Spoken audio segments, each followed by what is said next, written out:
Hi, everybody. It's Gene Simmons, and you're not, and you're listening to the Potter Than Hell podcast with Steve, BC, BB, and Dylan. But you knew that, didn't you? Ladies and gentlemen, welcome to the Potter Than Hell podcast.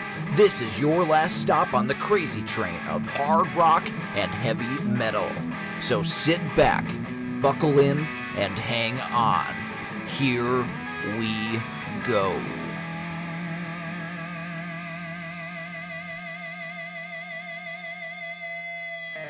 Hey, Potter Than Hellions out there. Welcome to the Potter Than Hell podcast. My name's Steve, your host, and I am joined as always by BC and BB. Our keyboard player tonight is Dylan. And we have a special show for you here tonight. We spoke about it a couple weeks ago about doing a Motley Crue episode, and we're doing that today. So what better way to celebrate Motley Crue than to have some awesome women on the show? And we have our two female returning guests. We have Jen Roberts-Vena. Hi, Jen. Hey, you said the name the right way this time. I did. Yeah, you notice I paused because I had to run it through my head. And Heather Shakaris is joining us from Los Angeles. Hi, guys. Thank you for having me back. Hey, welcome back. Heather, she is not going to record from the Rainbow this time. Nope. But she's right there in the heart of Motley Crue land out there in Los Angeles. We're glad to have you ladies back. I told Jen, I said, we're finally bringing some class back to the show, having you ladies on here. I don't know about that. And, we appreciate you guys coming out. And before we get rolling here, let's do real quick around the table. We'll let ladies go first. Heather, since you traveled the furthest digitally anyways, we'll let you go first. What are you currently listening to? Anything good? I'm listening to the same thing I feel as if I've been listening to for almost a year. It's the latest record by my second favorite band, which is the Afghan Wigs. And their latest record is called In Spades. Highly recommend. Lots of hard rock and, as usual, Afghan Wigs, off the charts. Very cool. Well done. Huh. Cool. I never checked them out. I'll have to give them. I'll have to give them a shot. I've heard of them. Well, I knew Dylan would, and I knew Heather would be listening to something different from what we usually listen to. That's cool though. Jen, what do you got going? Well, honestly, I've been listening to a lot of Billy Joel because I just picked up some Billy Joel tickets. So I had to go back and try to remember all of his popular songs because I kind of forgot them all. So I've been listening back to Billy Joel. Oh, cool. Where are you going to see him? Philly? Yep. Yeah, I saw Billy Joel, I want to say probably 3 years ago in Washington, D.C., and it rained like we had to build a goddamn ark that night. It was crazy. And then, and of course, the first thing he did was singing in the rain, which was funny. It was pouring like a son of a bitch down there. Cool. BB, what do you got going these days? I am currently listening to the new live album from LA Guns. We're giggling because I think I just stole Steve's. You did, but I'm listening to several things. Okay, good. If you guys are out there are somewhat familiar with LA Guns, this album is phenomenal. Electric Gypsy, the guitar solo in there is unbelievable. Tracy Guns just does an amazing job on this album. And thank God he's back in the band because he brings everybody together. They just gel right around him. And I really hope they do a new album in the future because I think this lineup is great. Excellent. Yeah, and I do agree, BB. And actually, BC and I were talking about it a little bit this week. And it's good. It's really good. What do you got, BC? I'm going back to 1980 with the Saxon with the Wheels of Steel. I've been listening to it for the last 3 days straight. I don't know why. I'm just... Cool. That's a great album too. That's really good. Cool. Dylan. I've been on a bit of a Priest kick ever since we saw them live. So I've been listening to their greatest hits album, Metalwork, 73 to 93, which it's a cool double album.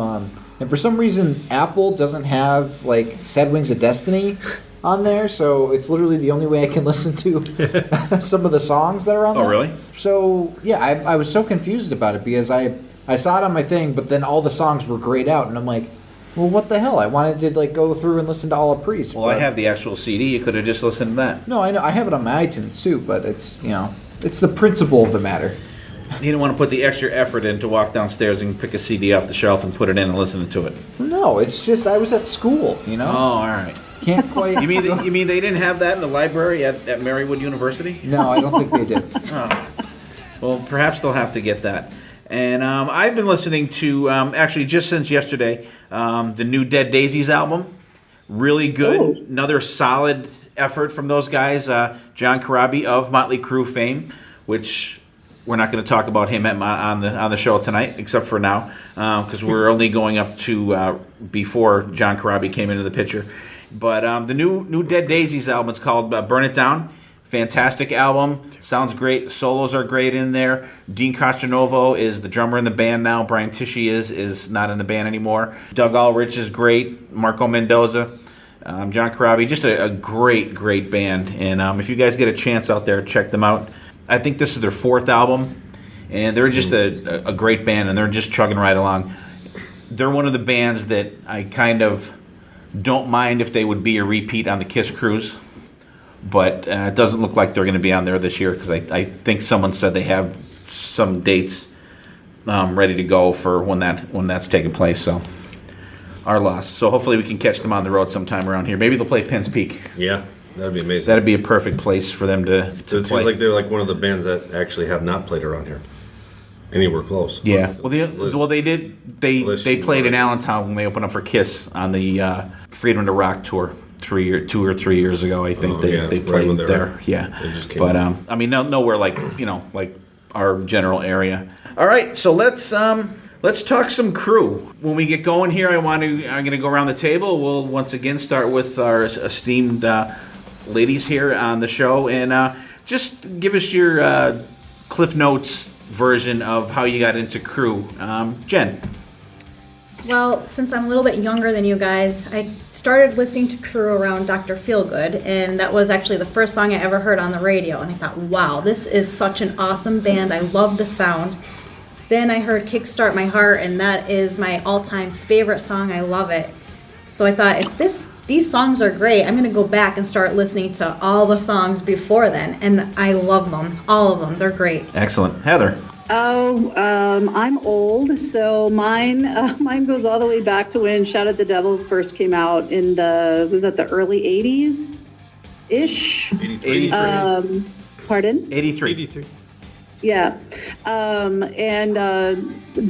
I just absolutely loved that record, loved them. And so I would say from that point on, I went back to Too Fast for Love, and then just I've loved them ever since. Completely unapologetically love Motley Crue.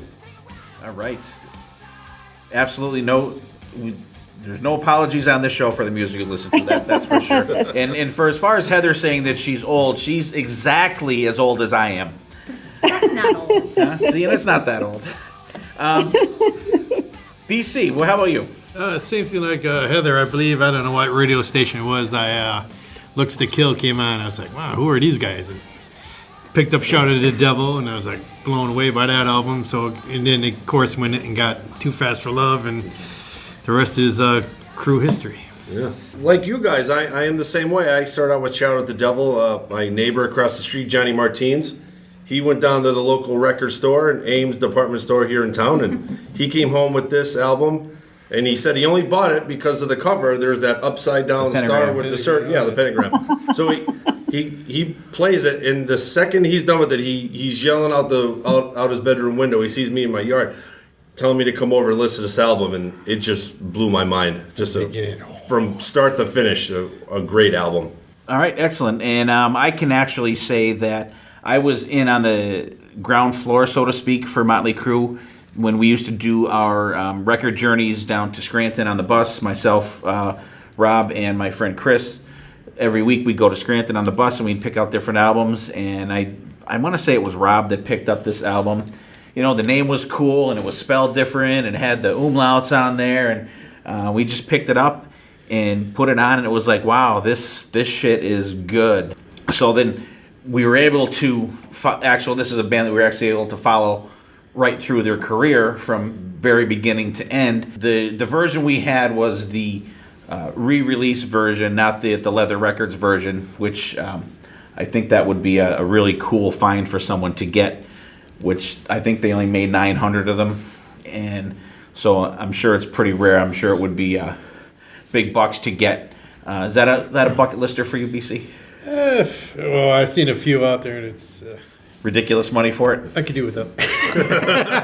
Trade a fire truck and get a Motley. Yeah, there you go. Yeah, there you go. Trade in one of your toys. Yeah. So I mean, they were a band that we just rocked to from the very beginning, and it was like, okay, new Crue album coming out, and that was back in the time, like we've said before, no internet or nothing, and we can pretty much just look at Hit Parader magazine or Circus magazine.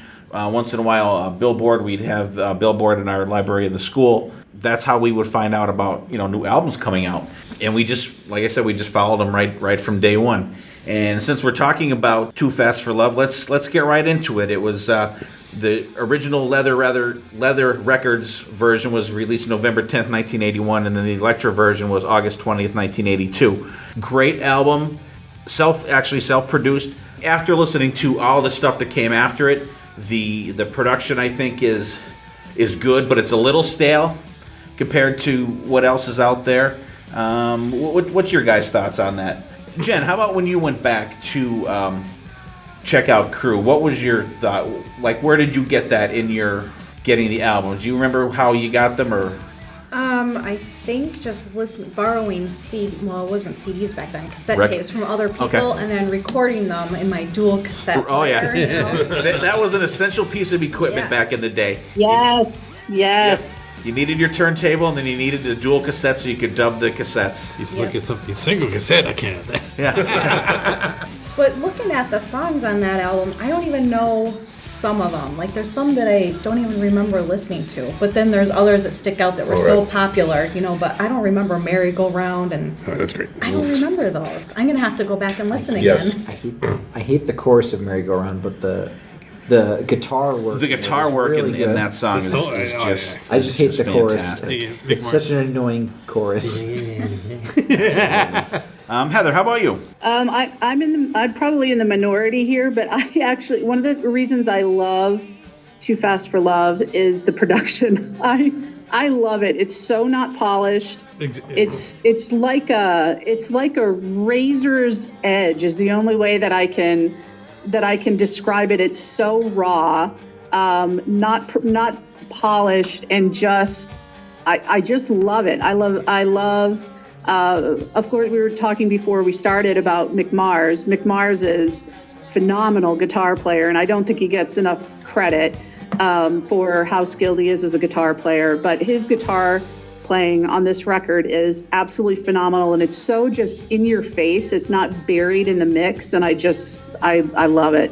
Yeah, I hope I'm not confusing, because you guys we're talking about the great guitar work in merry-go-round. I thought Starry Eyes has a better guitar riff in it. I just hope I'm not confusing the songs now, because it's there's one song in this album, and I for some reason it's Starry Eyes. The guitar work in it, Mick is an amazing guitar player on that song. I wish I took a better note of this one, but Right. There's definitely. Yeah, and I was talking about the whole record, so I apologize. I love Merry Go Round. I love the chorus. I like the whole song. But yeah, I mean, but mixed guitar playing. I personally don't feel that there's a bad performance by him on that album. No, there's definitely not. I have to agree there. I mean, Mick, right from the beginning, was there. Like I heard, Looks to Kill was on the radio. I went to buy the album. Of course, I hear Shout Out Devil, and then there's something behind it. Too Fast for Love. I was like, oh shit, you only have so much money when you're a kid. So of course I got Shout Out Devil. BC was on a budget. I was on a budget back in those days. So then I went back and of course got Too Fast for Love, and I put that on. It's like, whoa, it's like really two different. Raw, very raw. Very raw, Like, very. yeah. I thought it was. To this day, it's still in the top. Shout Out Devil was first, then Too Fast for Love in my book, Crue albums. Okay, cool. Yeah, like I said, I'm not a massive fan of the production on it for some. I don't know why. I don't know why. There's just little something about it. You're spoiled. That could be. That could very well be. Andy Sneap has been spoiling me lately with all the cranking shit that he's put out. But I do love the album though. Some of the songs that like me, Rob, and Chris, we used to rock the shit out of Livewire, PC Reaction, and Come On and Dance was one of the ones we really rocked to also. That's probably one of my favorite Crue songs. Come On and Dance. Yeah, it's cool because it's got different. it is, and like it ends really cool too, and that was one of the first Crue videos I saw. It had to be the first Crue video too when they had the one for Live Wire. And kids out there, don't try this at home. You see, Vince Neil sprays the lighter fluid on Nikki Sixx and he lights his leg on fire. We actually did that to my buddy. We were out sleigh riding the one night, and his leg was all like encased in snow and ice. And we sprayed him with lighter fluid. We lit him on fire, and he went down, standing up in a toboggan down the hill, and then just rolled in the snow and put it out at the end. Is there a video of that? There's not. Thank God there weren't cell phones back then. That would have been like we could be rich on YouTube with some of the shit we used to do. But that's how we got that idea. So. And now Those of us who grew up in the 70s and 80s, how the hell did we ever survive that time period with the stuff that we used to do? I know, like stuff now with we the made it out kids. fine. Yeah. And now they're eating Tide Pods. Yeah. And what's the newest one? They're sucking a condom up their nose or something? Yeah. Yeah, that's just What the hell? I said insane. That just shows that their parents didn't use them the right way. They probably didn't listen to rock and roll. Their parents. All right, I'm sorry we got off track there, but the video for Live Wire was cool, and I think that when they first came out, they were a different sounding band at the time. And actually, I have a list of albums that came out, the years that the Crue albums came out. Motley Crue, they formed in '81. Other bands that formed in 1981: Anthrax, Back in Blue, Metallica, Pantera, Queensryche, Rough Cut, and Slayer. So you had a good mix of different stuff. You had the thrash metal stuff coming out, the heavier shit, and then you had some of the more melodic stuff like Black and Blue and Rough Cut and Queensryche. And I think they were another band too that were a different sounding band at the time. But they're just bands that were just coming out when Motley Crue formed. So they're in the class of '81 is a pretty good class out there, I would say. Yeah, I would agree with that. And going back to what you were saying, Steve, about the tracks on the album, when you mentioned Live Wire, still to this day one of my favorite song lyrics. I mean, how do you beat "I'm high, young, running free, a little bit better than I used to be"? That is just because classic. I'm alive. I love that. Yeah, that is, and they're another band that I consider.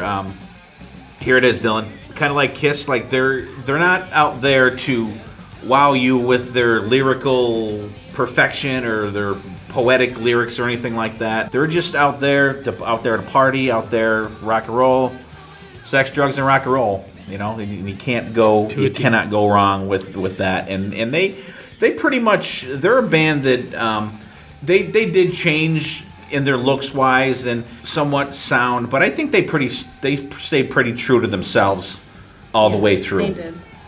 Oh, I agree. I wholeheartedly agree with that. All right, Too Fast for Love. Jen, what's your key? Give us your key song on that album. Definitely Live Wire. Live Wire? Okay. Heather, how about you? I'm probably going to have to go. Oh, boy. I was going to say Live Wire 2 and agree with Jen.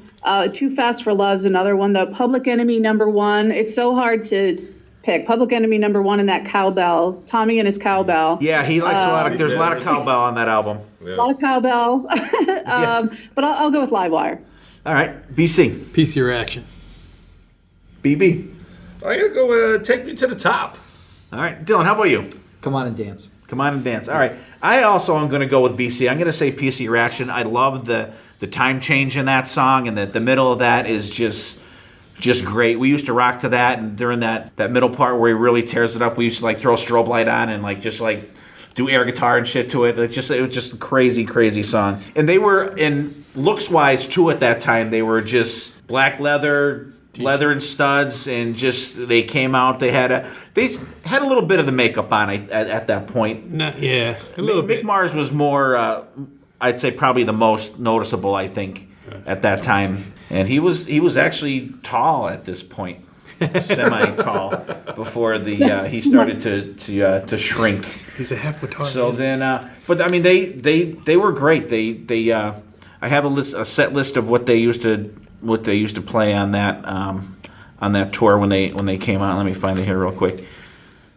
They used to play Well, actually, they have some songs in there that they played like between there and when they were working on Shout at the Devil. Take Me to the Top, Looks to Kill, Public Enemy #1, Red Hot, Starry Eyes, PC Reaction, Shout at the Devil, Merry Go Round and Round, Too Young to Fall in Love, Live Wire, Knock 'em Dead, Kid, Run for Your Life, and Helter Skelter. So that was when they were just in between. It was like the end of 1982 they played that, and that was like right before Dr. Feelgood came out. So I'm assuming they were working on material at that time. I couldn't find an actual set list from them playing, because I'm sure they were still playing clubs at the time when they first came out, up until 1983 when they put out Shout at the Devil. And we could actually get right into Shout at the Devil, because actually between when Shout at the Devil came out on September 26, 1983, but they played in May of 1983, they played the US Festival, which was just I would have killed even then to be at that show. It was Quiet Riot, Motley Crue, Ozzy, Scorpions, Triumph, Judas Priest, Van Halen, and yeah, Jen, and it was the good Van Halen. It was the actual Van Halen. Well, Dave could probably sing at that time. Now not. I don't know. Even He then, I was think it was still a so. bit of a I guess stretch. he was so Loaded. fucking hammered for that show, and and they got paid. They got paid $1 million to do that show. I think they were the first band to get $1 million to play a show. And but just can you imagine being at the US Festival that day? All those bands, just Awesome. just coming out. But That's one of those festival shows back when we were younger that I would have killed to have been old enough to go to. I would have loved to have gone to that. Oh, absolutely. That would. I mean, they were the bands we were listening to then. It was great because we knew Crue then, and they had a special on Rock 107 when that came out, and it was recorded.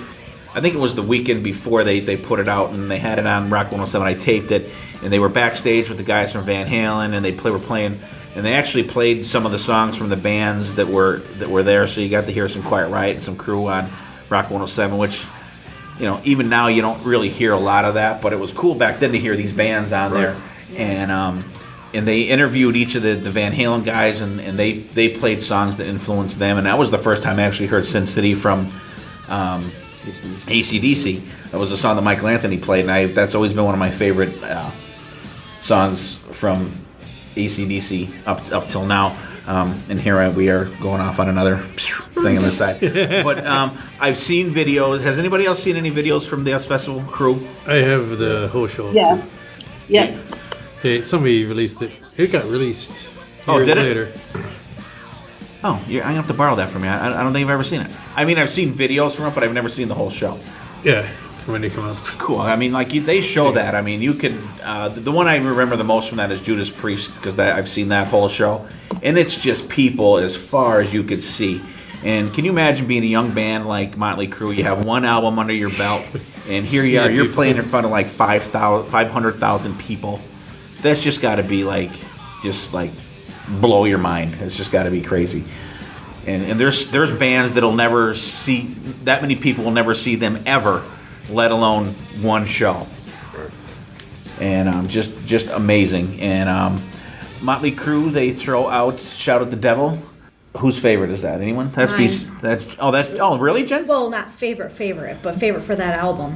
Oh, the song. Okay. The song, yeah. Oh, okay. Okay. Oh, that's my favorite. Favorite song.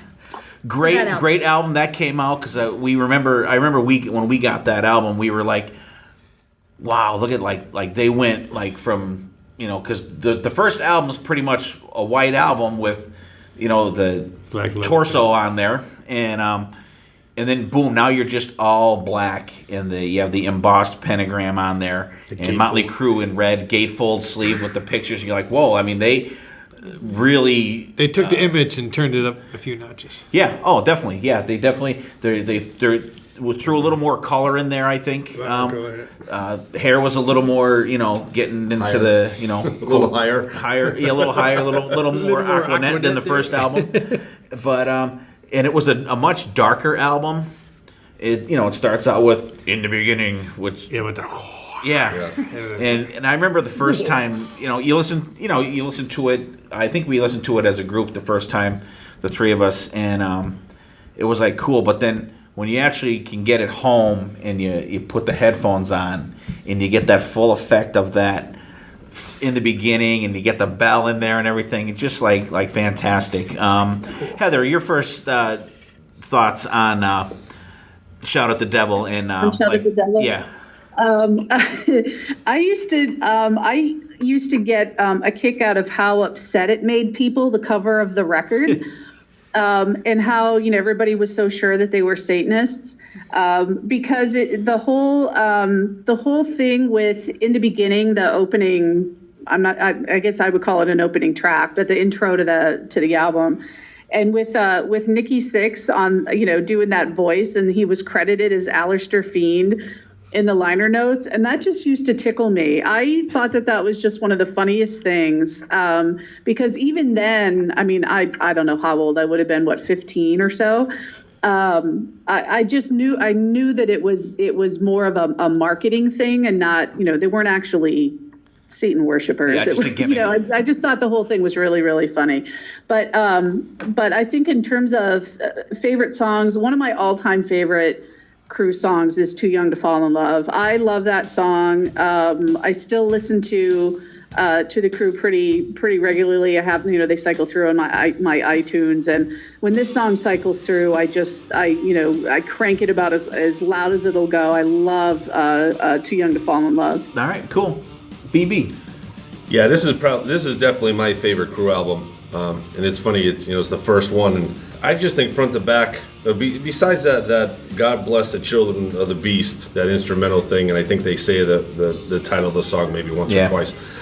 This is from front to back. This album is fantastic, and it just brings back like what raw sound they had back when they were playing the Strip. Because I think after this album, I think it just gets The whole music scene. popular. It goes somewhere. It's from the first two albums are just raw Crue. And after this, it takes a turn a little bit. Yeah, This I would album agree is with you on definitely that. amazing. I think that's a great point. Yeah, but I think all music started doing that, whatever, what I Right, mean? that little turn. Oh, There was started- a big shift. There's a shift in the. You had to have the hit, Right. the ballad, and all that bullshit. But Shout at the Devil, man, to me is all-time favorite. Like BB said, front to back. There's not a bad song on there. God Bless the Children of the Beast is doing that song. I don't know. Why would he? Little guitar part, Yeah. I guess. It's not Yeah. bad. And it's funny because it's not like you'd think it'd be like if you're listening to it the first time. So you would think like it's like a beginning or an opening to a song, but then it goes into Helter Skelter. a Helter Skelter, yeah. So I love their cover of that. I do too. I hesitate to say it for the because I'm a big Beatles fan as well, but I think their cover of Helter Skelter is even better than the Beatles version of Helter Skelter, and I hope lightning doesn't strike me dead. But I think their Helter Skelter is so much more what's the word I'm like chilling in a way. It's really hard and I think much harder than the Beatles version. I really, really like it. Yeah, I think that with them doing it, you hear that version, and that's the way that song was meant to be played, I think. The only thing that's missing is Tommy Lee yelling, "I've got blisters on my fingers" at the end of the song. That's the only thing. Yeah. Yeah. I think the Beatles do that I like. Maybe he did it. Maybe Tom Werman cut it out. I've got blisters on my fingers. So, to me, personal favorites on there is Knock 'Em Dead and 10 Seconds of Love. Because you always hear Shout at the Devil Looks to Kill and Red Hot. Those were my two as well. Really? Yeah. That's all right. And I like So good. I like how the last song, it's a little bit different, a little slower, the Danger. I like that. I think Danger is a great song. that second Yeah, side. Danger's a great song. Danger is and I always found Danger a really interesting song to close the album for some reason. It's almost like I thought that Danger and God Bless the Children of the Beast should have switched places. Because you had in the beginning as the opener, and it's almost like God Bless the Children of the Beast should have been the closer of the whole Oh, album. right. Just like the epilogue to the album. Yeah. Yeah, for that. yeah. I can see Cool. it. Definitely. Very cool. Jen, what's your thoughts on the Shout here? Well, when I first started listening, like I said, I listened to Dr. Feelgood, so I went back, and Shout at the Devil was the best album after Dr. Feelgood for me, because it was, Kickstart My Heart is heavy, but Shout at the Devil is much heavier. Wow, this album is awesome. And I actually thought Helter Skelter was a Motley Crue original until I'm like, wow, it's not. But they did it so well that it seemed like it was They their made it their original own song. big time. They made it their own, and I love this album. This would have been my pick for my favorite album, but Kickstart My Heart is my favorite song, so. But you got to go with But I gotta go with that, but Shout at the Devil is awesome. Yeah, I really enjoy that album. Like I said, when we got it, we were like, "Wow, this is great." And like BC said, you hear "Shout at the Devil" all the time. You hear "Looks That Kill" all the time. "Too Young to Fall in Love," but like "Red Hot" is just like that drum at the beginning. Drum intro at the beginning is great.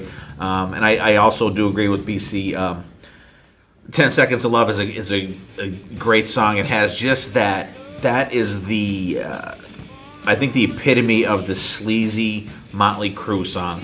I like that it basically just goes right into it. Like Vince is singing 3 seconds in. Yeah. And it doesn't stop until the end. Yeah, really cool. it's just an excellent song, and like we talked about Danger before, and I think Bastard is an underrated song on that album.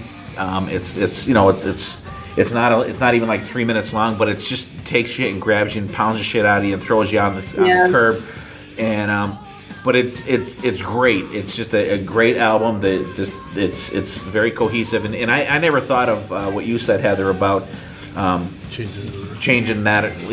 Going "God Bless the Children of the Beast" at the end and throwing Danger there. If that was to happen, I would have probably switched Danger and Helter Skelter. I would have closed out maybe the first side with Danger, but Yep. But that is a great point. Maybe if they do another remaster of it, maybe we could tell them, and maybe they'll do it. Maybe. I have a question. I'm sure Nikki would be open for suggestions. Oh, absolutely. But they're a band that actually now they actually own their music.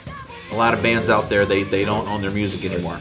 But Motley Crue is a band that they own the rights to their music, which is good. So they can do whatever they want with it. So they can listen to me if I. But Nikki Six probably won't, because I bash him a lot on this show. You shouldn't do that. I like it. But everybody I know BC has everybody else here heard the 1997 version of them doing "Shout at the Devil"? Yes. Yeah. Yes. Thoughts, anyone? I don't think I have, thank God. Yes. If you can, cue it up and at some point and listen to it, and I will. let me know what you think. What do you think, Jen? I don't know. It's I wish it's they left different. it alone. It's definitely different. I don't. I could see why they did it. They wanted to just do something kind of updated and stuff, but it really didn't do a lot for me. It's faster. It's faster. I think it takes away the heaviness of it. It did. It really does. I think it's little techno. Yeah, it does. Maybe has a little sprinkling, right? A little sprinkle of it, not a lot, but you can hear it when you listen to it. I didn't even know that they did that. That to me is like when the Police completely redid "Don't Stand So Close to Me." Yeah, I remember. Do you remember that from back in the 80s? It was like 85 or 86. They did a cover of their own song, and it was awful. Yeah. I have never heard. For the most part, I think when bands do that, like when Kiss did Strutter, and it was kind of like a disco-ish tinge for Double Platinum. Horrible. They never do the song justice, and it's their song. They always seem to make. What they should do is take on the first. Like Wicked There's not a lot. Sensation. Take a crappy song on an album and make it better instead of taking a good one and making it crappy. Yeah, they ruined a good song. Yeah, I think it was on one of the greatest hits ones or something. They redid that, and I don't know. Someone look it up, don't we? I forget what it's on. It's on that one, isn't it? That brown one. I don't know. I don't think it's Shout out on the devil, but it doesn't say- red, white, and Crue. No, because it says It says 97. Yeah, it says shout out the devil 97. It might be the Red, White, and Crew. Anyway, They lost me on that red, white, and crew thing. I just thought that was a little, I don't know. They lost me on it. They were didn't- trying to tug on your patriotic strings. Yeah, but that's not Motley Crue's job. Like, you know It what I is mean? not. That's not what I turned to Motley Crue for. that's No. like that's like if like Kiss decided to start doing like a Kanye like rant about politics. Oh God. Yeah, It's not what you come to that's- Kiss for. Yeah. I got other bands I'll listen to if I want that. When I listen to Motley Crue, I want something very specific. Yeah. You don't get into them for other stuff like that. Definitely. All right. The videos on that album, they did "Looks to Kill" and "Too Young to Fall in Love," which were pretty similar videos, I think. Same vein. Like kind of. I got totally Like burned out with Too Young to Fall in Love because that was on thing. like I think every half hour.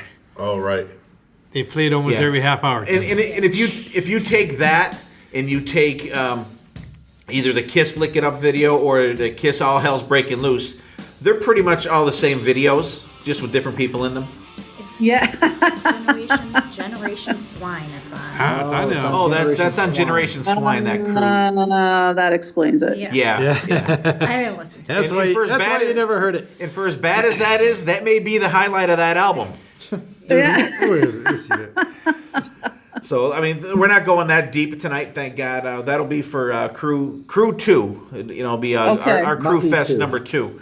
I'm ready. Yeah, but the videos for that, they were a video of the time. They were a victim of the time. I think Yeah. everyone had videos like Yeah. that. Like I said, the take them videos and the Kiss videos just interchange the people and a little bit of lighting, and they're pretty much the same thing. They all have them eating and spitting food out, and And throwing rice at the Chinese people. yeah, yeah. He takes I mean, he as throws soon the as you ball. see Too Young to Fall in Love video, that's the first thing that comes to my mind is him throwing the rice Yep.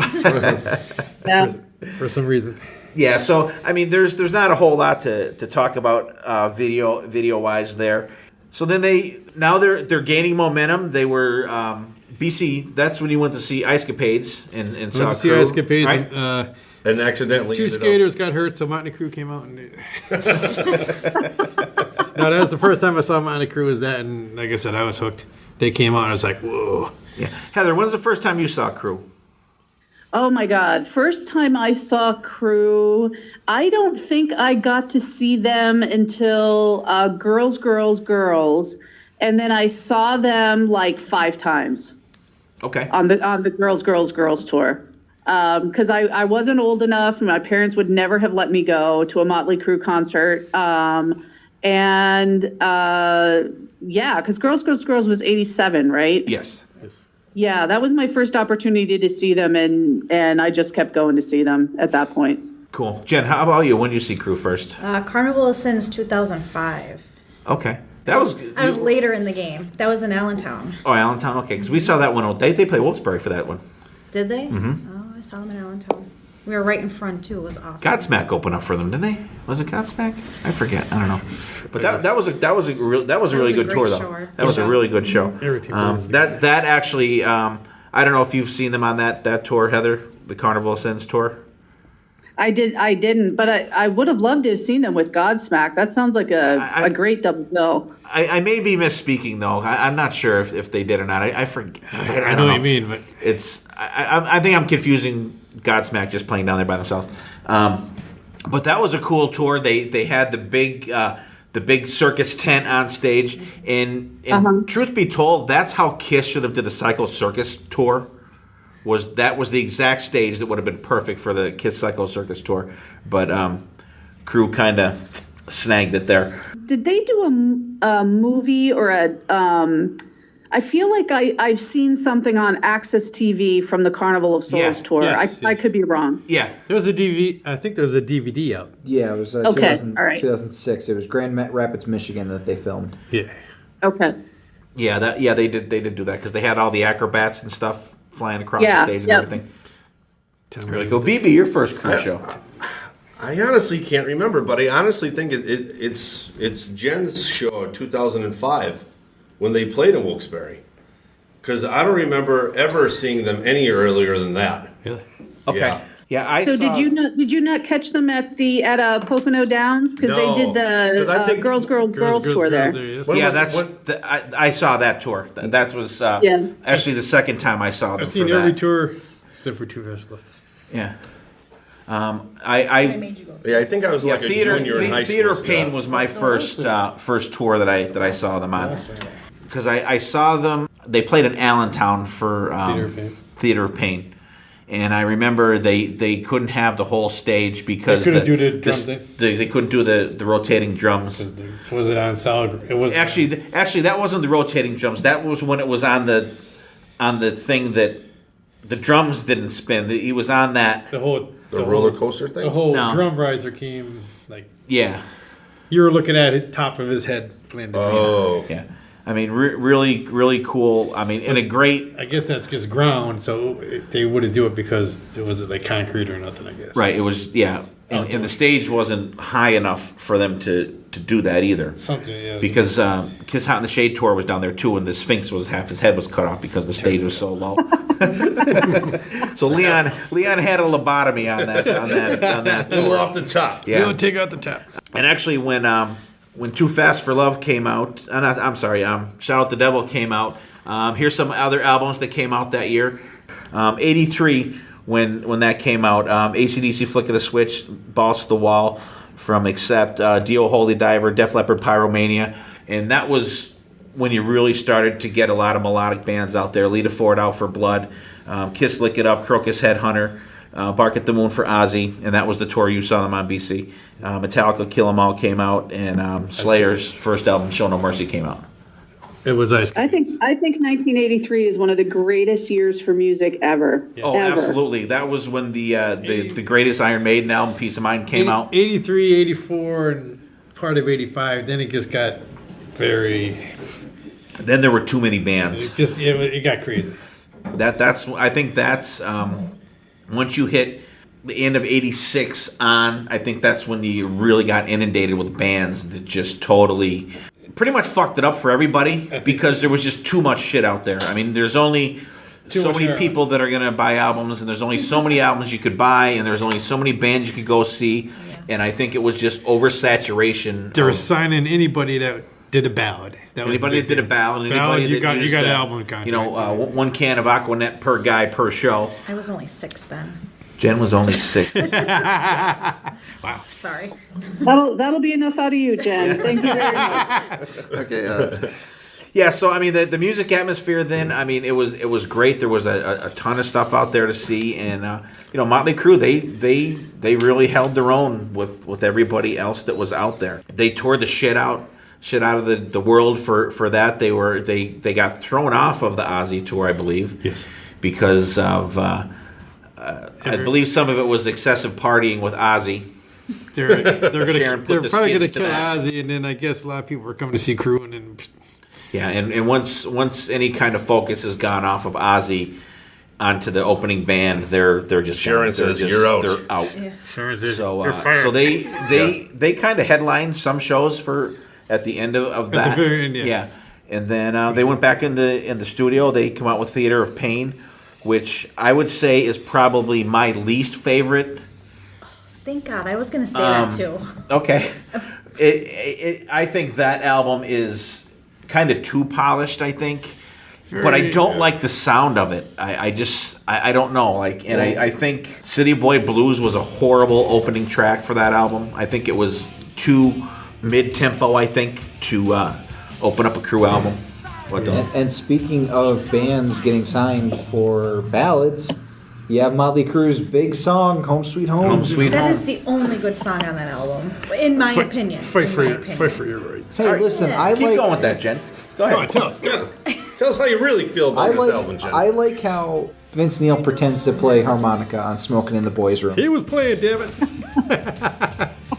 I don't like it. I think theater of Pain to me is always going to be tainted by the death of Razzle. It's always Yeah, yep. I was just I'm gonna bring I'm him a up. big Hanoi Rocks fan, and to me, I will always equate Theater of Pain with the death of Razzle. Always. Yeah, I agree. Definitely, he got off very, very light. He got with that. he got off way too easily for Yeah, for he that did car like accident. 30. I've always felt that. Yeah, he got sentenced for 30 days. I think he only did like 17 days or something like that, Yeah. and they actually let him out of jail so he could make the money to pay his fine. Which Yeah, that there's only was justice for the that rich there out could have there. been a lot more time done, but I can't not have the two things connected. So I really don't listen to anything from Theater of Pain that much. I do love the song "Keep Your Eye on the Money," though. If I had to pick a song from that album that I liked, that's the Cowbell. song that I liked. Yeah, more cowbell. More cowbell. Yeah. More cowbell, yes, yes. So Jen, your only song you like from you don't even like "Smoking in the Boys' Room"? No. No, I don't. hate that song. I don't like it. But everybody knows that smoking in the lounge is cool. Yeah. I hate that song. Yeah, and the video for that is really weird. That bald guy, the teacher. I think the one part's cool where they take off his toupee and they're kind of putting it up and down on his head. I think that's actually pretty funny. But as far as the album goes, I mean, there's a couple good songs on it. I think "Tonight We Need a Lover" is good. "Use It or Lose It" is good. "Louder Than Hell" I think is really good. And Heather said "Keep Your Eye on the Money." That's a good one. "Home Sweet Home" I think it's played to death. But I do like the video for that song because it shows a lot of concert footage Backstage. in there. Yeah, I do too. I love that video. I like it when they show like when Tommy's walking out to the stage and you can see the crowd and the crowd sees him and he's like raising his hands up. I think that's really cool. But overall as an album, I don't think it's great. How do you follow up "Shout at the Devil" with this? That's my Right. thoughts. When I put this on, I was like, What the hell happened? and "Smoking the Boys." I'm glad, Steve, though, that you said you didn't I mean, like it because I thought it's if grown I say up- I don't like it. I'm going to be shamed here. No, Yeah, yeah. no. Now, see, now, what they should have did was take a song that in my estimation is crappy. "Save Our Souls." They could have taken that and redid that instead of "Shout at the Devil" in '97. They could have did anything with that song that would have helped it out, I think. And they changed their visual image too. They were all Spandex. glam, spandex, and Bright pink. more Aquanet, and Nikki Sixx with his polka dot outfit. 1Z or whatever. Come on, he was cute.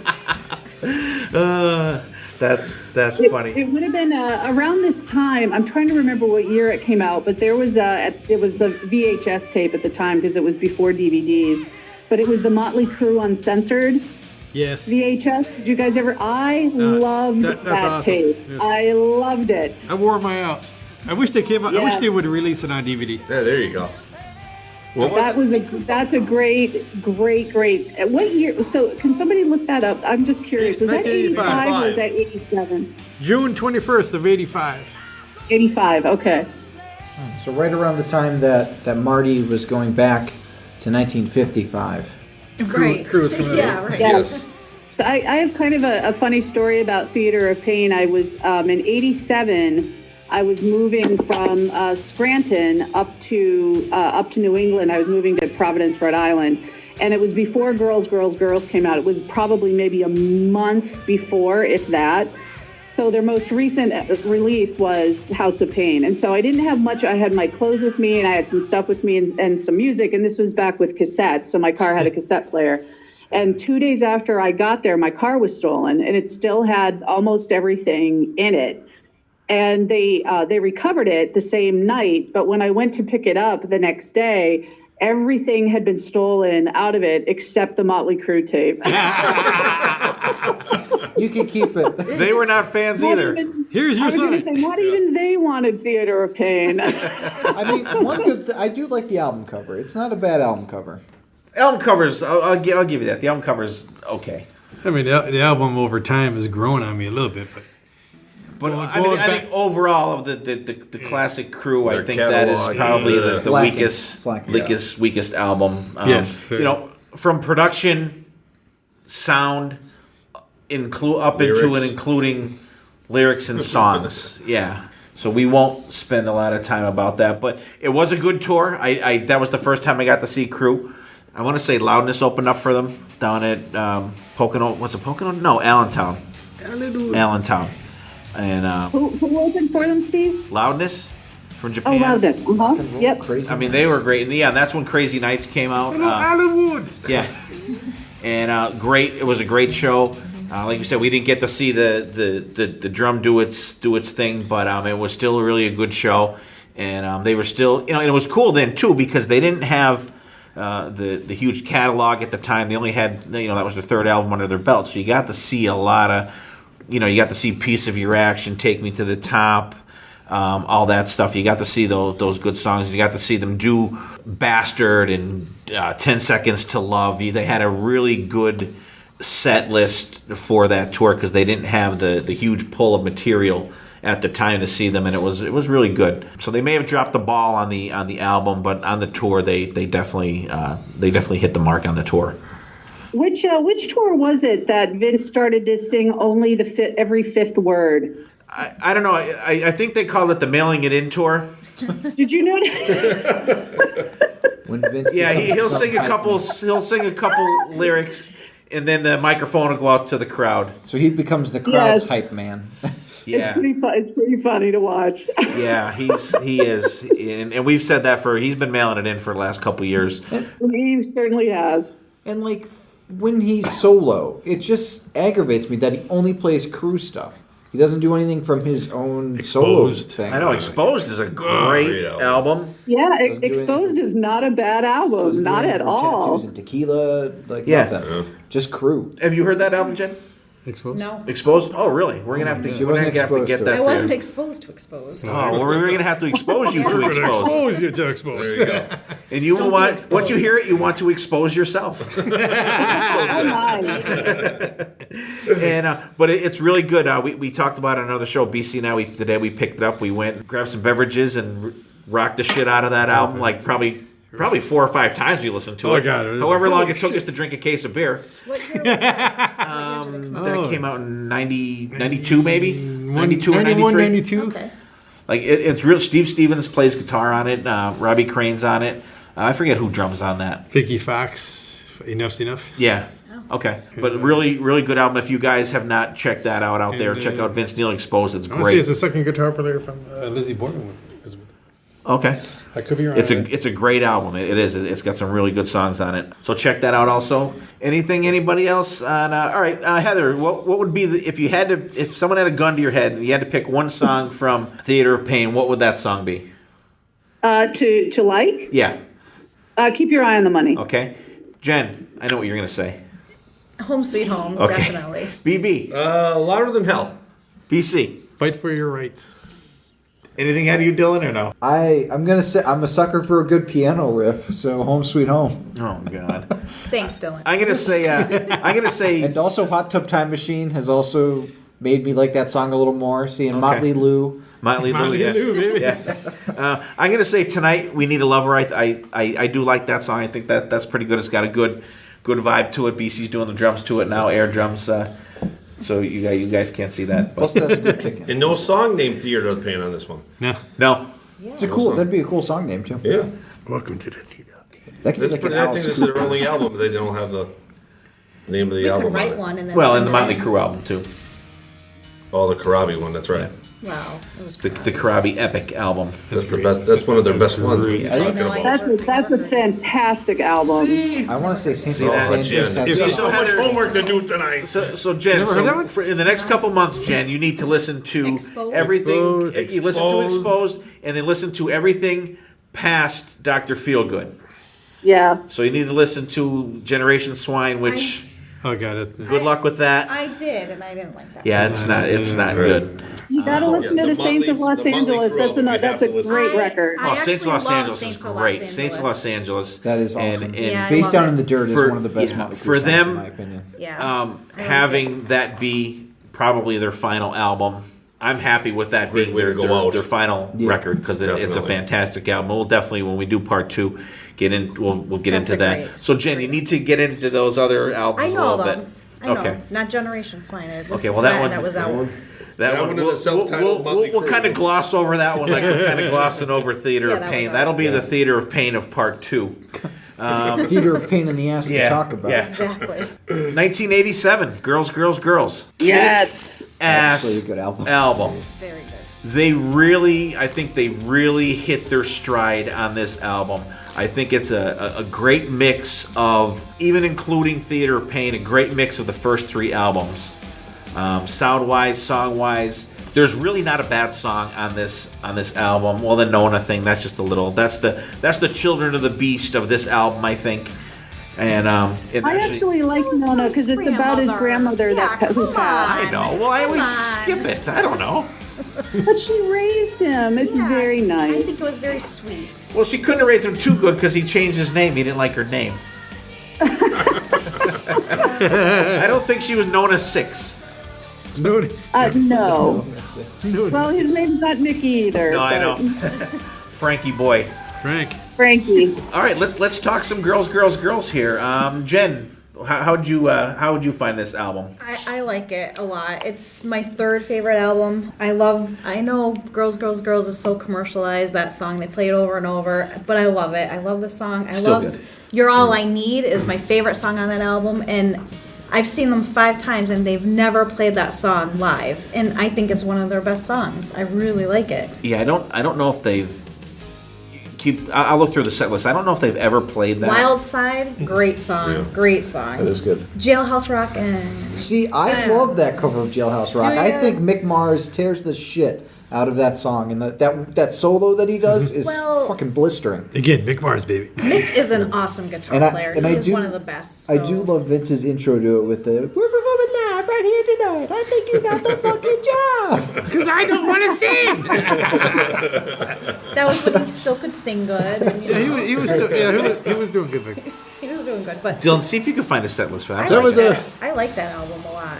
I think it's great. BB, thoughts? Yeah, I think it's a great rebound album. I'm gonna call it their rebound album because this just blows Theater of Pain away.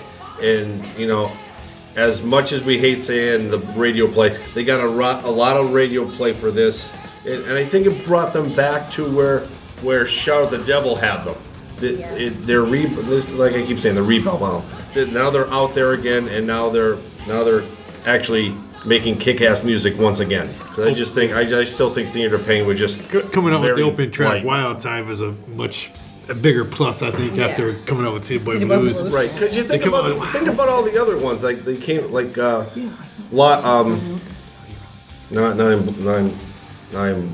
first 2 albums. Their opening tracks are awesome, and then the My Theater of Word. Pain. Theater of one Pain was is just like, brrr. But then, like you said, And then like they Wild went- Side is.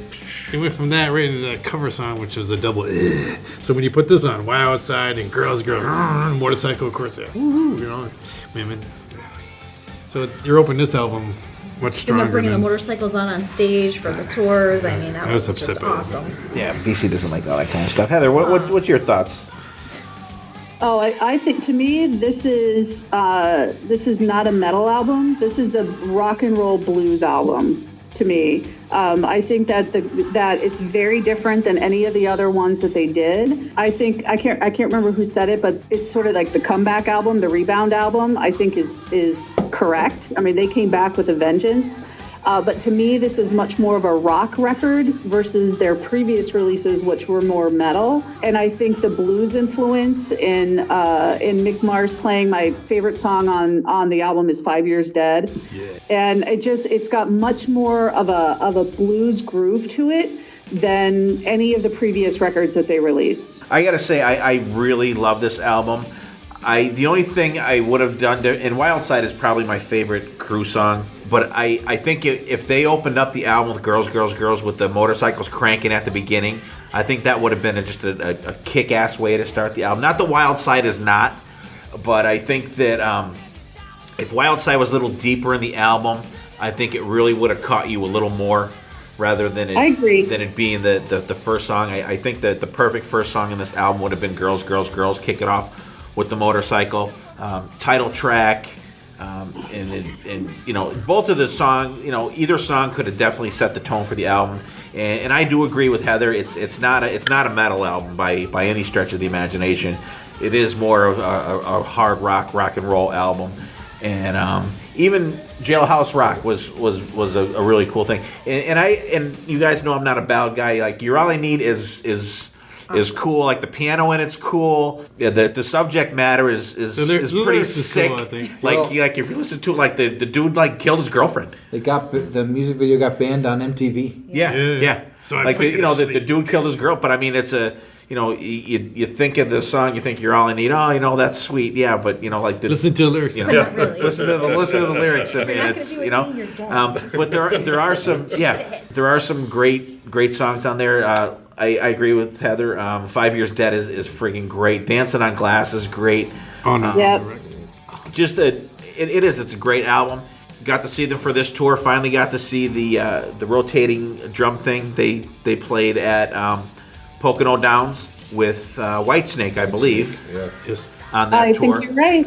And that was just an amazing show. It was great. You know, I know the arena's down there now and stuff like that, but I would still love to see a big show like that down there. Aerosmith and Guns N' Roses played down there. They had I think the first concert they ever had down there, they had that Pocono Jam. It was Cheap Trick and Foghat, and there was a bunch of I remember that. like late Yep. 70s bands that played there. But I mean, it was a great show, and that's when I believe they brought out what they called their background singers, the 976 girls that Yeah. they used to have singing on the stage for background, which was great. I mean, they had just such a gritty feel to the tour, and I think it was a perfect tour for the album.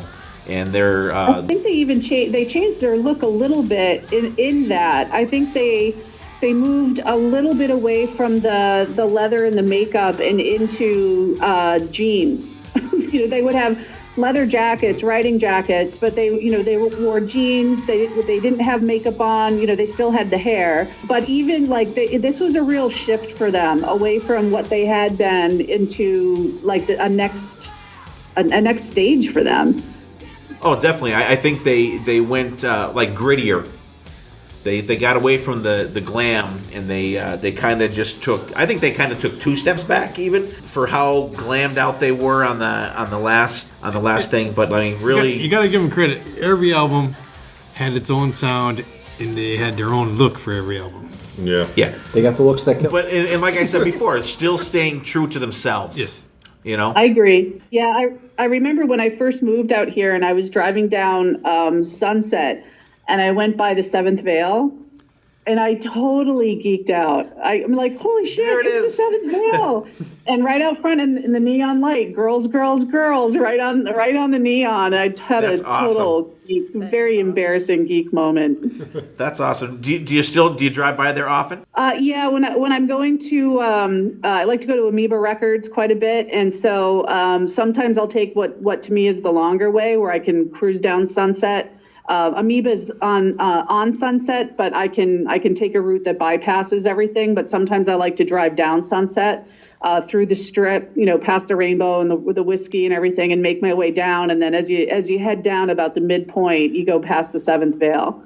All right, cool. Do me a favor, if possible, take a picture of that and send I it was to just me, gonna say, is there any pictures? And, I wanna see it. Oh, no, I can totally do that. and I'll post it. That is cool though, because I was just watching something else on TV. I forget, and another one of the strip clubs came up on some TV show, and I was like, "Holy shit, that's from Crue!" And it BC, you saw it too, right? Where I don't know. No, is there one in Toronto? Because I was in. Oh, okay. Me and PJ went to one. I think it was in their song too. He's thinking over here. Oh my God! You're gonna set the fire alarm off here. I think it's contractually obligated in every strip club that every hour on the hour they have to play They play girls. They should absolutely. So Dylan, we'll have to take you to strip club, and maybe you can request it. Yeah. Yeah, that's exciting. I love a father-son bonding moment. See, there you go. Let me tell you, that is not and I would never do it to Dylan because I was in 2 different strip clubs and my dad was there. It was Awkward. odd. I can't even imagine. It was very odd. I can't even imagine taking Bob into a strip club. Well, actually, the one was BB's bachelor party. What do you mean you want to die? And BB, I want to apologize again for your bachelor party. That was a party fucking when brutal. you bring in Robert Wright. Yeah, and actually the other one, the one was BB's bachelor party, which was off the chain. Got out of control. I don't care what they say. It was unbelievable. Got out of control. Who are these people? And then we kind of had a mini bachelor party for me, and my dad was there again. And our highlight of the evening is we all got maced that evening. Wow. Yeah, so that was So that was the highlight. So that was like the best part of the night. So not going to a strip club with my dad. Yeah. So I'm gonna have to when I go on the Kiss cruise, BB. When I go on the Kiss cruise, you guys, your job is to take Dylan to a strip club while I'm gone on the cruise. Yeah. Don't do it, Dylan. Well, you're going too, Jen. You're gonna be the driver. I'll drive you around, but I'm not going in, though. I'm not going in. I'm not going in. Yeah, I'll wait in the car with Jen. All right. Yeah. And I want to thank Heather for getting the strip club conversation going here. We Oh, you're appreciate welcome. Will this make it in the episode? Probably not. Oh, boo. Strippers. Well, did not- Damn producer. Here's a hint. Whenever I say that, it usually ends up being in the episode. I know. That's what Motley Strippers Crue's all have about. rights. Strippers, It is, absolutely. drugs, everything. Yeah, It strippers is. have rights too. Drinking. That's right. Strippers have Yeah, I mean, and it's a great party album. You could throw It's that good album. on and Back to the album. yeah, back to the Motley album. Crue. You could throw that album on, crack a beer, just rock out to it. It's great. Jen, favorite track on there? I'm going to have to go with You're All I Need. All right, I absolutely love that song, and it's not overplayed. It's a great song. BB. Love it. This is a tough one. They're all stinking good. 5 Years Dead. Track number 7. On the Name of Rock. Tommy Lee starts it off with a kick-ass. All right, and Heather, you said 5 Years Dead, correct? That's correct. All right, and mine, I'm gonna. Wild Side is probably my overall favorite Motley Crue song, but I'll just knock that out for a little bit. Other than that, I'm gonna say I really like Dancing on Glass. I think that is a really cool song. Except for the female screaming at the end of the song. That part I kind of don't like, but the rest of the song I really enjoy, and I do really enjoy 5 Years Dead also. But like we said, it was great. BCU saw that tour too, right? So me, you, and Heather, we saw that tour. Dylan, you weren't even a thought then. I didn't even know your mother at the We time. tailgated. But we got the Pocono Downs like 11 o'clock in the morning and started drinking. It was Oh, that's a shocker. Nice. It was a 12-hour. I went home. We went down there with probably about 8 people jammed in my Nova. We went home with 4 of us.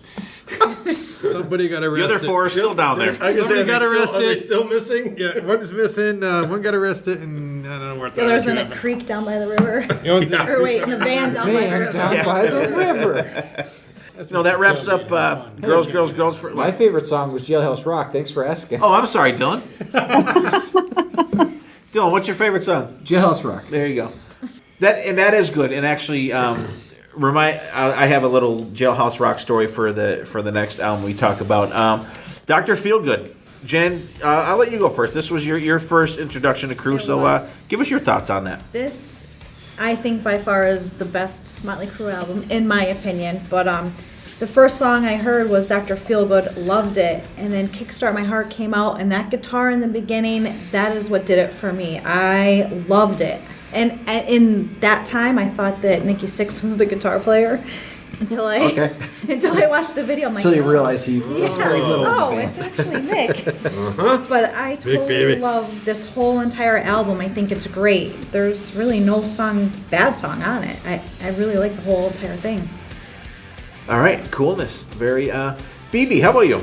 Yeah, like Jen said, great album. Probably my pick, Rattlesnake Shake. I love that song.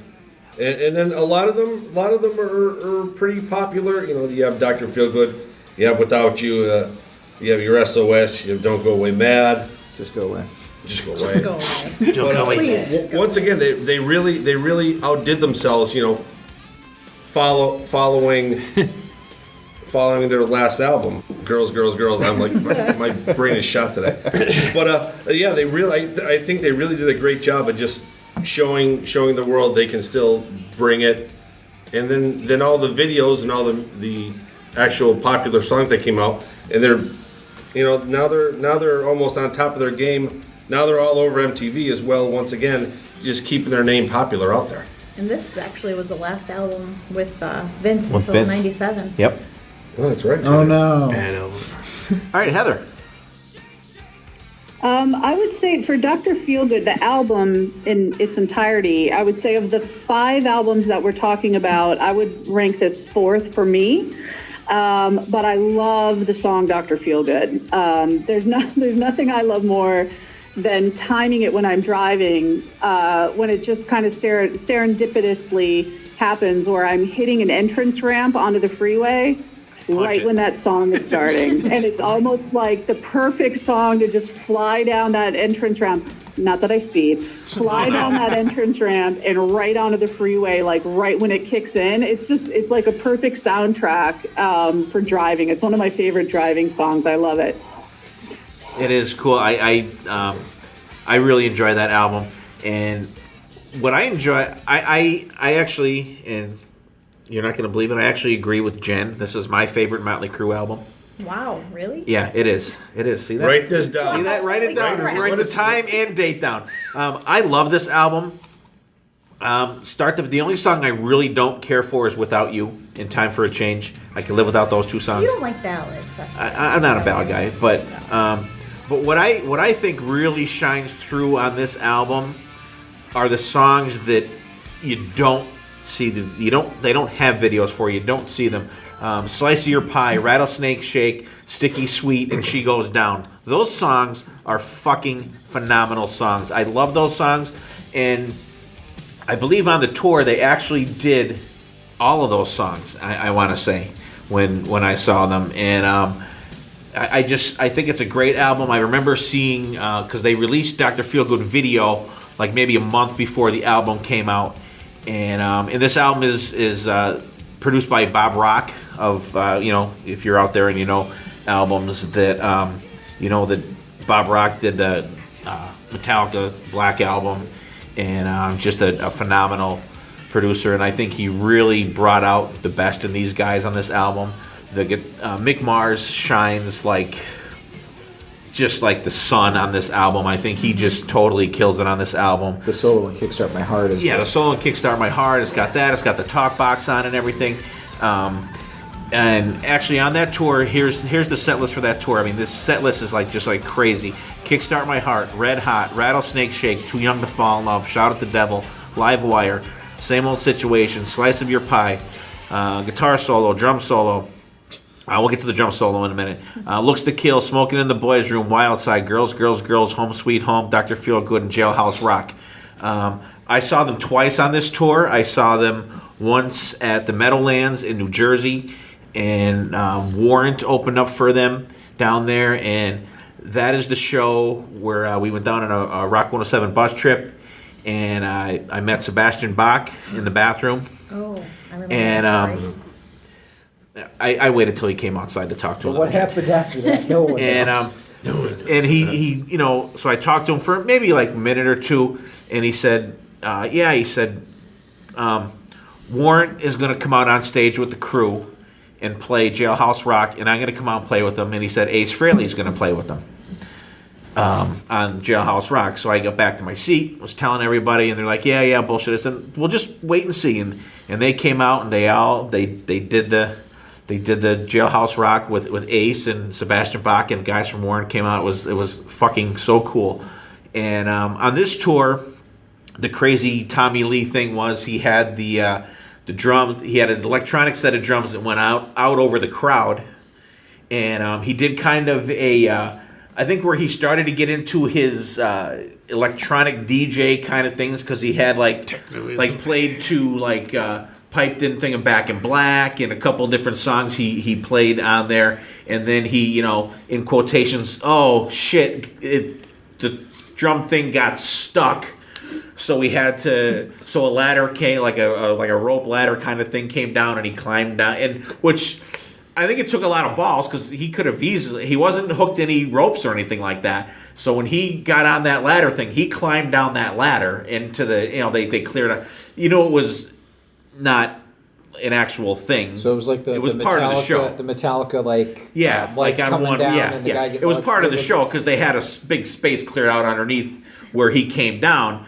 And, at that point you're thinking, okay, well, that was cool. That was, fucked up. It got messed up. Then when I saw him in Binghamton, like a couple months later when they came around on the second leg, same thing. So then, it's part of the show. But it was still cool, though. Like, it came out over the crowd. So, and I like when bands do that because, like, even the people, and that's when people went to concerts. These shows were sold out. There was people from the front row up to the rafters, And I really like when bands do that because I think it makes the whole crowd feel like they're part of the show. Like, we're coming out to see ya. So I think it kind of involves everybody in the show that we didn't forget about the people at the back of the arena, and it was just a great show. Fall Out Boy does that. Huh? Fall Out Boy does that. Do they? They're not in format though. I have a question about old concerts. Go ahead. Since I didn't get to see them way back in the day. Did he always have his booby cam? No. The titty cam didn't come out until Girls. No, but it was later than that, right? I mean, because they didn't really have the screens in the back until later. I'm going to say probably till the 2000s. All right, so I saw them in 2005 the first time, and they had it then. So yeah, that might way back in the 80s. No. You don't remember anything like that, do you, Heather? I'm not up on my titty cam history. Doesn't ring a bell. Okay, yeah, like I think that was a newer thing. They didn't have the technology. I think that first when they got back together, he started that. Yeah, but the Generation Swine shows, they were just theater shows, though. But he was doing it. Oh, okay, we'll say then. So that was like late 90s then. Then he late 90s, yeah. Well, the only thing I remember from the Girls tours were it was Tommy and his drum acrobatic stuff. I don't really remember anything else. That crazy, I don't think that. No, Yeah. even Dr. Feelgood was just the Speedo. Remember, he stood up here like, whoa. Yo, sit back down. Sit back down. Well, in 2008, me and my friend Kim went to see them at Montage, and we were in the front row. And I said to her, Kim, now we're in the front. If he has the titty cam in front, what do we do? And she goes, well, if we show them, they're going to boo. If we don't show them, they're going to boo too. So what do we do? Hit the floor. I don't know. Dive. Go for a beer. Go for a soda. Heather, Stop, drop, and roll. Yeah. Heather, Dr. Feelgood for you. I didn't see them. I only saw them on Girls, and I saw them like 5 times on that tour. Oh, okay. I didn't see them on Feel Good. Oh, okay. BC. Overall, it was a good show with Faster Pussycat opening up. That was the second time. I didn't see him in the first time. Yeah. Album, though. You didn't talk about the album yet. I remember Ralph's Record City. It came out of there, and I was like, and this was the big thing with this album was they're supposed to be sober and drug free. Right. So of course you're a little nervous, like, oh boy, what's this going to be like? Can you put it on? And again, good surprise. I mean, it's a strong album overall. I mean, I could do without Don't Go Away, Just Go Away, because I think it's overplayed. You hear it I think so too. Yeah. Don't go away. I mean, it's got a good feel to it. Oh yeah, it does. It's just first heard it, but now you hear like 6. That's the only Crue song you hear that. Yeah. Did you know Steven Tyler sings backup on Sticky Sweet? I didn't know that until I was reading it on Wikipedia. Yeah. There's actually a lot of different people that sing What? sing on that album. You got a little story of me and Steve going to Daytona Beach with his father in the car. What album was that out there? It was a live Crue album. Oh, it was Same situation. yeah, I forgot. We're driving and we would leave at 8 o'clock, 9 o'clock at night and drive all night long. So we're going down there to state. And he's got tunes playing and Motley Crue's live albums on it. And Tony's like, this next song's about, And your father goes, did he just say what I thought he said? Yes, Bob, he said. Yes, he did. Yeah. I forgot about that. That was hysterical. Because BC was pointing at the song, and he's like, wait. And I couldn't think what the hell he was talking about. And Jen, on that album, Steven Tyler sang background on Sticky Sweet. Brian Adams sang background on Sticky Sweet. Jack Blade sang background on 2 songs. Rick Nielsen and Robin Zander sang background vocals. And actually, Sebastian Bach, guys from Skid Row, actually sang on that also. Wow. Yeah. So I mean, there was they had a lot of help, a lot of momentum, and they had a lot of cool people like hanging around on the album and everything. But I have to say, I would say definitely my favorite Crue album would definitely be Dr. Feelgood. Let's go around the table. Give us your rank of the albums. Give us your best and your worst. Dylan. I think my best. I really like the first one. I think Too Fast for Love is very underrated, and it has like a raw sound to it that I really enjoy. My least favorite has to be Theater of Pain. That's not really a contest. Jen. I'm gonna go with Dr. Feelgood because that opened me up to a whole world of heavy metal, and that is my number one. And Theater of Pain. Thank God you guys all agree, because I really thought you were going to be so mean to me. That's the greatest album ever. We would never be mean to you, only unless you talk about Sammy. Well, Sammy's awesome, but it's not about Sammy today. Thank God. Or BB, what do you think? I'm gonna go with Shout as my favorite, and everybody's Theater of Pain as their least pain. favorite. Yeah. All right, Heather. I'm going with Too Fast for Love is absolutely my favorite, and then if we're doing best and worst, I would say the worst is Theater of Pain. BC. It was close, but I'm going to stick with Shout being a favorite and Theater being a least favorite. Okay, and I'm gonna. Mine and Jen's picks are the same. We're on the. Oh my we're God! We're copacetic on this one. This. See that? I really can't. I know. Holy cow, the I roof's can't gonna believe fall it in. either. I know. Wow. See that? It's like peace talks or something like that. It is. It's, like Maybe there'll be peace in the Middle East now. it's like the end of the Cold War or something. I'm not sure. I think it was from the moment I came in. What did you say? Some class? See, I or said you something? brought your. He was trying to be getting nice some- since I walked in the door. I was. See that? He hasn't invested. See now, He's gonna be but coming that's to- I think that's incorrect upset. because then that gives you the feeling that I'm mean to Jen. Well, it's not true. But I'm not. It's just about but, Sammy. But it is. So we're just we're on different levels of that. And Dreams. God. Yeah. Okay. That song's in my head now. Thanks, Dylan. Well, it's going to be under this part, right? Yeah, I'm sure. Let's before we wrap this up, let's talk real quick. I'm sure everyone here is probably familiar with the Decade of Decadence album they put out.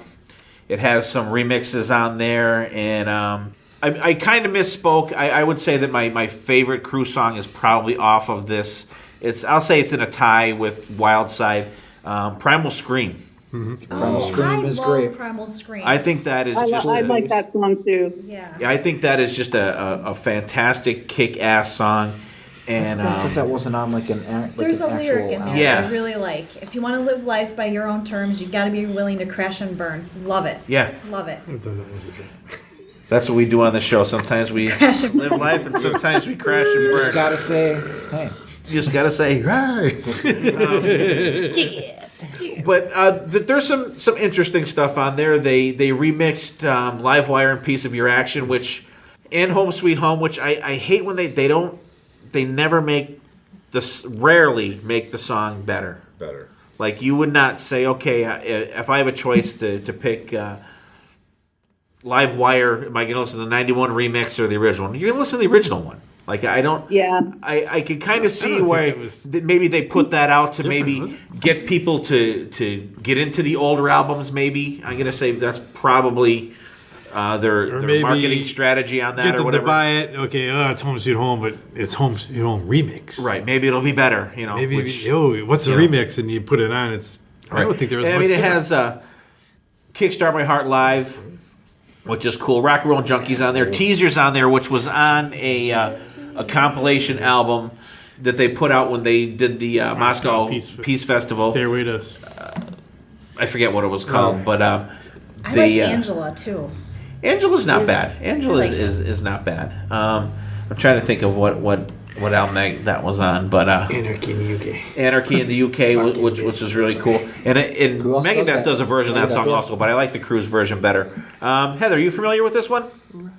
I am, and as a Sex Pistols fan, not a huge fan of the Cruise Anarchy, but I love Primal Scream. Love it. I think that when I heard that after so many years of just kind of not following them, because that's not true, because I got the Motley Crue album with Karabi, and then what was that EP called? Was it Quaternary? Yeah, there was that. Is that what it's called? That they were doing solo stuff. Each one did a Each one solo. did a In song. '94. Yeah, 94. Yep. Ordinary. Yeah, There was that, and they released some other one, on part two. That'd be great to talk about. But when I heard Primal Scream, I was like, oh, this sounds like this takes me back. This is the Crue that that I know and love. That's such a great song. Yeah, it I was. like It's and that's still a song now. When they would do it, you're like, oh, all right, because it's got the, the bass in it just sounds great, and you have there's the perfect crowd participation thing with just, hey, with this the yelling and stuff like that. BB, how are you? Yeah, a great album. Like you guys pretty much hit all the main topics of the album, because a lot of them are already everybody knows. Like the remixes aren't the greatest, and like everybody else so far, Primal Scream's a really great song, and probably my least favorite is the cover of the Sex Pistols song Anarchy in the UK. What? All right, BC. Yeah, but the best lyrics in that song are when Vince goes "fucking destroy." That makes the whole song right there. I mean, other than that, Primal Scream is the stand up. Yeah, I What think year so did that too. come out? 91. 91. Yeah. Still wasn't born. Oh, that's right, because that was before the Motley Crue with Yeah, Karabi. yeah. Yeah, I got that screwed up. Yep. Before the Hooligans took a See, holiday. this is Yeah, the before the one. Hooligans holiday. Yeah, Yeah. so yeah, we love the Crew. We've been waiting forever to do a Motley Crue episode here. I hope you guys enjoyed it out there. We're gonna go around the horn here. Last words on Crew, and we will let Dylan go first. Mick Mars is one of the most underrated guitarists of all time. Tommy Lee is the other talented member of the band. That's all I gotta say. Tell us how you feel. BC. I'm just gonna say, I'm glad they did what they did and stepped down when they did, and not like Dragged it on. drag it out. They didn't stay did too long drag at the on party. that tour, though. They did, but I mean, The end was 3 years long. they're not I made continuing BC to. go with me for 3 shows. And I'm sorry. I sang more than Vince did. So. I think we all sang more than Vince did just tonight alone. But I'm glad they bowed out now before it was starting to come apart. All bad things. All bad Yeah. things just come to. Jen. Van Halen with Sammy is my favorite band, but Motley Crue is my second favorite band. But Motley Crue "Kickstart My Heart" is my favorite song, even over Van Halen. So Did you know Kickstart that? everybody. trumps Sammy. It actually does. All right. Even Dwight Schrute on The Office gets pumped up to Kickstart My Heart. Oh, that's good. Oh, what episode is it? You know, Traveling Salesman. I listened to "Kickstart My Heart" from the time I left Carbondale all the way to Scranton to take my EMT test. Then I sat in the parking lot. I listened to it 3 more times. Then I went in and I passed that damn test. Good job. All thanks to Motley Atta Crue. girl. Awesome. Heather. I would like to take a moment to talk about my giddy anticipation of the Dirt movie.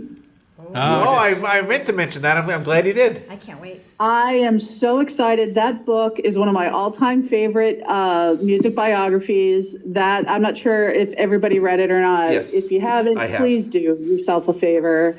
It's such a great book. I'm excited about the movie. Other than that, there was a time in my life where I would have, by the time the Crew wrapped it up, I would have given Nikki Sixx $100 to start doing heroin again, because the songwriting had gone so downhill. But they did finish strong with Saints of Los Angeles. I hope there's a part 2 podcast where we talk about the rest of their discography, and I love them. They're great. I have to give them a lot of props for sticking around for as long as they did together as a Yep. band. I know there was that Was it right after Swine? They had that girl drummer do a couple of shows. Samantha Maloney. So, being That's together really- as long as they did and making all that music and they're still together, they bowed out gracefully together as the four-piece that they started off with, which is great props for them as well. And thank God for Lonebrow, because if it wasn't for Lonebrow, they probably wouldn't have Motley Crue. All right. I remember reading The Dirt in elementary school, and I definitely shouldn't have been reading. Were that. you allowed to read that back then? I found a copy. I found a copy of it on our attic stairs. Nice and- going. Yeah, you should have had that locked up. You're not supposed to be snooping in the attic. Jeez. I read Good it. And parenting. I'm like, half of this stuff can't be real. They can't have done that kind of Oh, stuff. Yeah. Well, he didn't turn out too bad. And then I read Hammer of the Gods, and it was basically the same thing. Right next to his Led kid's Zeppelin. Playboy. Yeah. So it was downhill from there.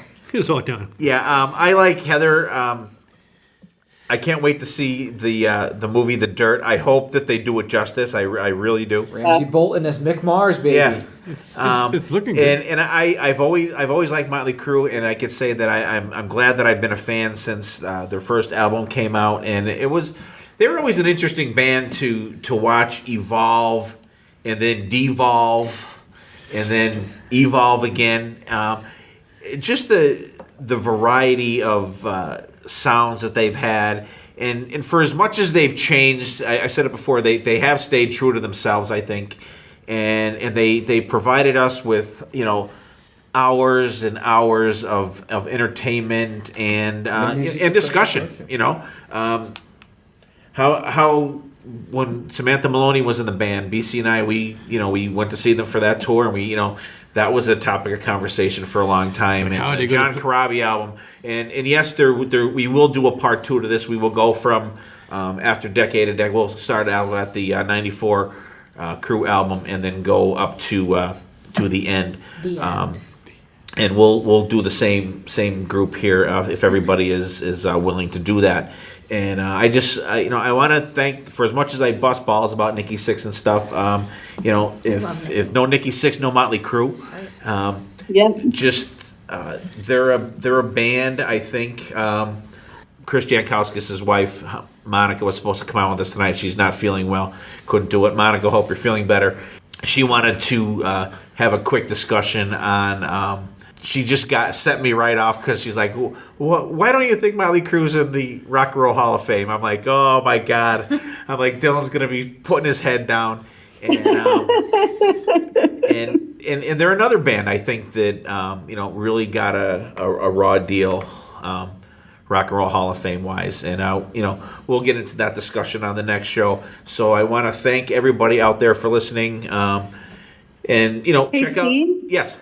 Hey, Steve, there's one other thing I thought you might be interested in. Oh, go ahead. Because I know we're all really big AC/DC fans, but there was a show here this past at the Avalon in Hollywood this past Tuesday night. It was a tribute to Bon Scott, and it was put together by Rudy Sarzo, and it had a bunch of different musicians at it, and they played the entire Powerage album in a tribute to Bon Scott, but Nikki played.